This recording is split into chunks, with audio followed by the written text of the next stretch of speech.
Guys, I look crazy in today's video, I'm so sorry. I have errands to run, but I just wanted to film this quickly. Hello and welcome back to my channel. It's me, Andy, and in today's video I'm going to be reading some flight attendant assumptions and either straightening them out for you or confirming them.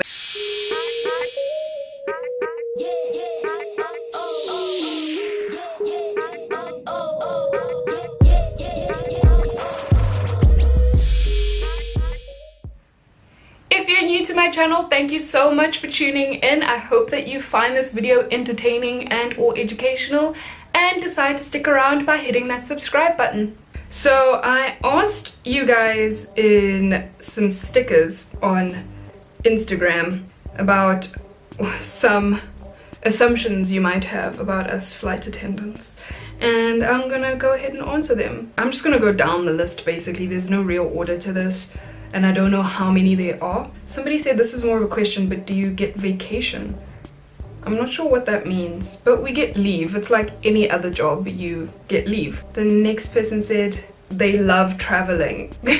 Yes, flight attendants absolutely love to travel. Local South African flight attendants might not get to travel as much, because like I've said before, wherever we are based is where we end up at the end of the day, especially if you work for a commercial airliner and you are based, let's say, out of Cape Town. Your base, your sign-on will be out of Cape Town. You might operate flights to Joburg and Durban that day, but at the end of the day you'll end up in Cape Town in your own bed. For me, I work as a charter flight attendant, so I might have to go away on contract for a few weeks at a time, so I end up living somewhere for a while. But in general, we do really enjoy traveling. That was the point I was trying to make. Somebody said that they don't have time for relationships and sometimes family. This one, probably true. My family, I had to move away from my family in order to become a flight attendant. Actually, my family is from Underberg, and obviously there's no airport near Underberg. So I had to choose to move up here to Johannesburg. And so I don't really get to see them as often as I would like to, but also just my friends that I have here in Johannesburg, I almost never get to see them just because we are all on such different schedules. Okay, the next one, someone says that they are super calm and collected and never get nervous when there's turbulence. How? Thanks, Danny, for that. Yeah, I mean, for me personally, I've never been afraid of turbulence. I do know some flight attendants who do get freaked out because they might have had a bad incidents regarding turbulence. Sometimes it does get really bad, especially if you're in a really bad storm or something. But we know like how turbulence comes about. They teach us about it. The pilots explain it to us on a daily basis. It's usually just like wind. If the plane is going forward like this, then the wind is coming across this way, but we have to keep going straight, so we're constantly like pushing against this wind, and that might make us like tremble a little bit. So for me, I'm usually not worried because I usually trust my pilots. Sometimes it can be really bad. I have been in pretty bad thunderstorms where the turbulence has been horrible, but for the most part, as long as everything is secure, as long as I'm sitting down, once I start to get worried, then I'm usually fine. Then somebody said that we get a lot of money. I wish. Oh goodness, I wish. Flight attendants don't get paid that much, you guys. We have your basic normal salary, and then we make up the rest of our salary with each flight that we operate. We get paid a little bit extra, but compared to some people I know, I mean, we don't actually make very good money at all. You have probably seen an American flight attendant's salary type of video, and they don't make a lot either. They only make money when the doors are closed in the aircraft and they are flying. For us, luckily, so long as you're on duty that day and you've showed up for duty, you are making money. We do get a basic salary that we get paid per month, regardless of how many flights we operated, and then we get a little bit extra for each flight that we operate. That they're either the nicest people I've met or the absolute grouchiest, no in between. That's been my experience. I think they either love their job or they're just over it. I mean, I can't really disagree with that, honestly. Like, some of the flight attendants I know as well, they're either completely 1000% enthusiastic about their job, or they just completely hate it. All they want to do is complain about the company the whole day. They want to complain about the flights they have to do. They want to complain about the passengers. I think maybe it depends what day you caught them, because you have good days and you have bad days. Some days everything pisses you off and rubs you the wrong way, and other days they're amazing and you're completely grateful for the life you have and the job you have. So I don't know, I can't deny or confirm that one. Oh, someone says, my mom says that flight attendants are just servants that are underpaid. Is it true? Oh, nice. Okay, thank you, Don. I don't really see us as servants, to be honest. Maybe it's the companies I've been lucky enough to work for haven't really treated me like servants.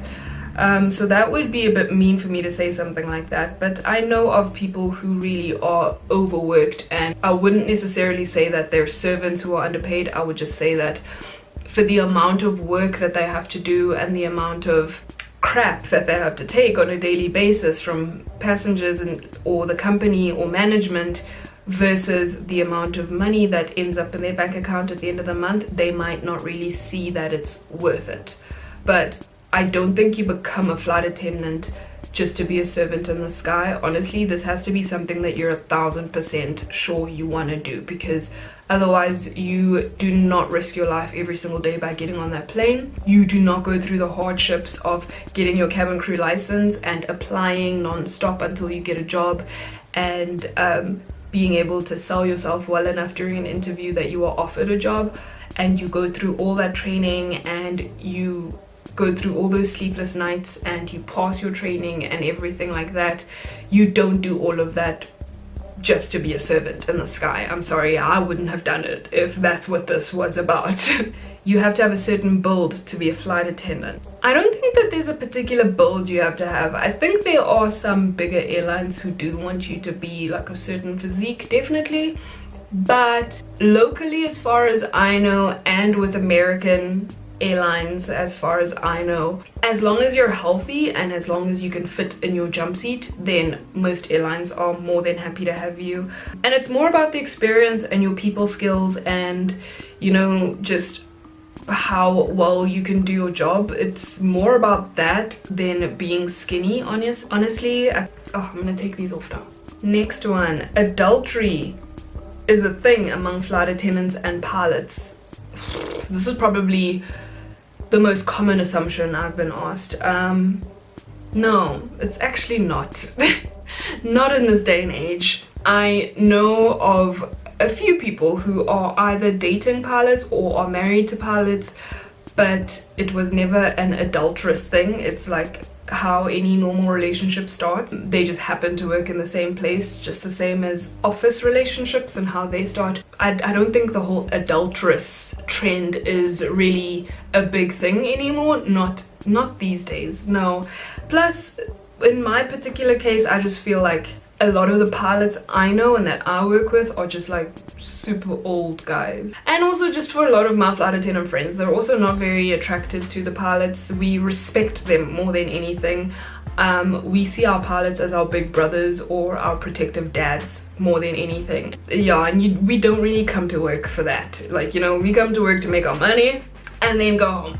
We're not at work to find a man or find a blesser or be adulterous with a pilot. Next one, they are never broke. Bro, we're always broke. That they are the best and coolest people on this planet. Thank you, Bronwyn. Yes, we are. We are the best people on this planet. Absolutely. And then I think this is the last one. They're not short. I know a few flight attendants who aren't your typical tall flight attendant. It depends on the aircraft that you're going to work on. If I can put it in the simplest form, if you're going to be working on an A380 or a 777, you need to be a bit taller because the overhead bins are higher, and that is why there is a height requirement for flight attendants.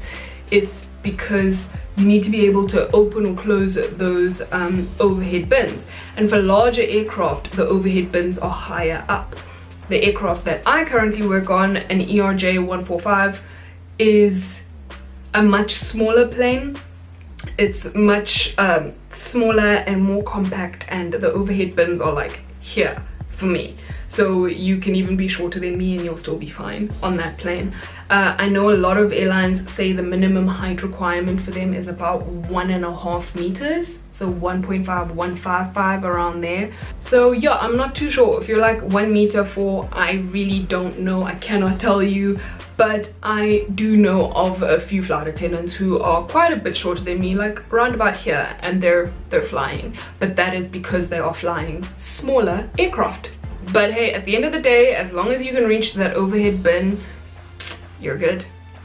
Okay, so that's it for this flight attendant assumptions video. Thank you guys for sending in your assumptions. I hope we can do this again in a few months. I had a lot of fun answering these, and maybe I'll have one of my flight attendant friends join me to do that next time. But anyway, yes, thank you so much for watching this video. If you enjoyed it, please do... I say this so much, my tongue gets twisted. Thank you guys so much for watching this video. If you enjoyed it, please do give it a massive thumbs up. I will see you all on the next one. Please don't forget to be kind and spread good vibes. Bye bye.